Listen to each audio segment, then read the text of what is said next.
ദില്ലിയിലെ ജന്തർ മന്ദറിൽ ധർമ്മസമരം നടത്തിയ പാവം വിദ്യാർത്ഥികൾക്ക് നേരെ വെടിവെപ്പും പെല്ലറ്റ് ആക്രമണവും ഉൾപ്പെടെ നടത്തിയ പോലീസ് നടപടി ഒരിക്കലും അംഗീകരിക്കാൻ കഴിയാത്തതാണ്. അതുകൊണ്ട് തന്നെ ആ അതിക്രമത്തിൻ്റെ ഉത്തരവാദിത്വം ഏറ്റെടുത്തുകൊണ്ട് കേന്ദ്ര ആഭ്യന്തരമന്ത്രി അമിത് ഷാ രാജിവെക്കണമെന്ന ആവശ്യം ഈ രാജ്യത്ത് ശക്തമാവുകയാണ്. ഇന്നലെ ഇതിൻ്റെ തെളിവുകളെല്ലാം നിരത്തി പ്രതിപക്ഷ നേതാവ് രാഹുൽ ഗാന്ധി ഈ രാജ്യത്തിന് മുന്നിൽ അതെല്ലാം വിവരിച്ചു കൊടുത്തത് നമ്മൾ കണ്ടതാണ്. അതുപോലെ തന്നെ വിവിധ കോണുകളിൽ നിന്ന് വിവിധ സംഘടനകളിൽ നിന്നൊക്കെ അമിത്ഷായുടെ രാജി ആവശ്യം ഇങ്ങനെ ഉയർന്നു വന്നുകൊണ്ടേയിരിക്കുന്നു. ഇന്നിപ്പോഴിതാ അമിത്ഷാ രാജിവെക്കണം എന്നാവശ്യപ്പെട്ടുകൊണ്ട് പാർലമെൻറ്റിൻ്റെ കവാടത്തിൽ ഇന്ത്യ സഖ്യത്തിലെ എംപിമാരെല്ലാം ചേർന്ന് ശക്തമായ പ്രതിഷേധം നടത്തി. വെടിവെക്കാൻ ഉത്തരവിട്ടത് ആരാണ്? വെടിവെച്ചത് ആരെങ്കിലും ആയിക്കൊള്ളട്ടെ, അത് ആ സേനയുടെ കർത്തവ്യം അല്ലെങ്കിൽ അവരുടെ ഡ്യൂട്ടി. പക്ഷെ വെടിവെക്കാൻ അനാവശ്യമായി ഉത്തരവിട്ടത് ആരാണ്? ആ ചോദ്യമാണ് പ്രധാനപ്പെട്ട ചോദ്യമുയർത്തിയ ബാനറുമായാണ് ഈ പ്രതിഷേധമെല്ലാം ഇന്ന് നടന്നത്. ഇതെല്ലാം രാഷ്ട്രീയ പ്രേരിതം എന്ന് പറഞ്ഞ് BJP എല്ലാം തള്ളിക്കളയുകയാണ്. കാരണം അമിത്ഷായെ രാജിവെപ്പിക്കാൻ അവർക്ക് കഴിയില്ല.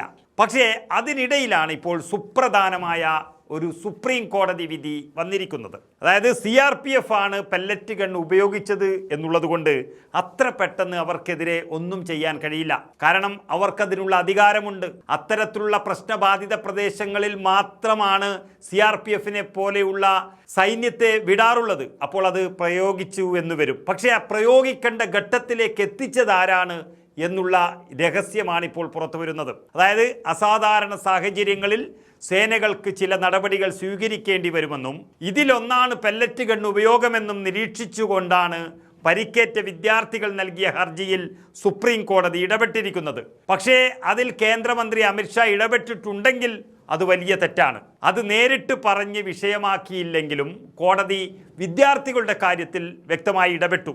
പരിക്കേറ്റവർക്ക് വിദഗ്ധ ചികിത്സ എത്രയും പെട്ടെന്ന് നൽകണം.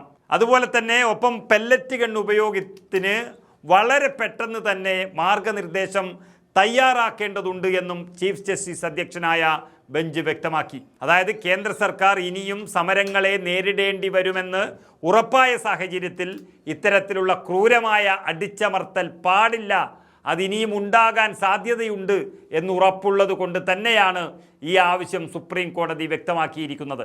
ആയുധങ്ങൾ സേനകൾക്ക് നൽകുന്നത് അവരുടെ മനോധൈര്യം ഉറപ്പാക്കാനാണെന്നും ബെഞ്ചിലെ അംഗമായ ജസ്റ്റിസ് ജോയ് മല്യ ബാഗ്ചി നിരീക്ഷിക്കുകയും പ്രതിഷേധത്തിനിടെ ജന്തർ മന്ദറിൽ വിന്യസിച്ച RAFന്റെ ആയുധപ്രയോഗത്തിൻ്റെ വിവരങ്ങൾ സൂക്ഷിക്കാനും കോടതി നിർദ്ദേശിച്ചിട്ടുണ്ട്.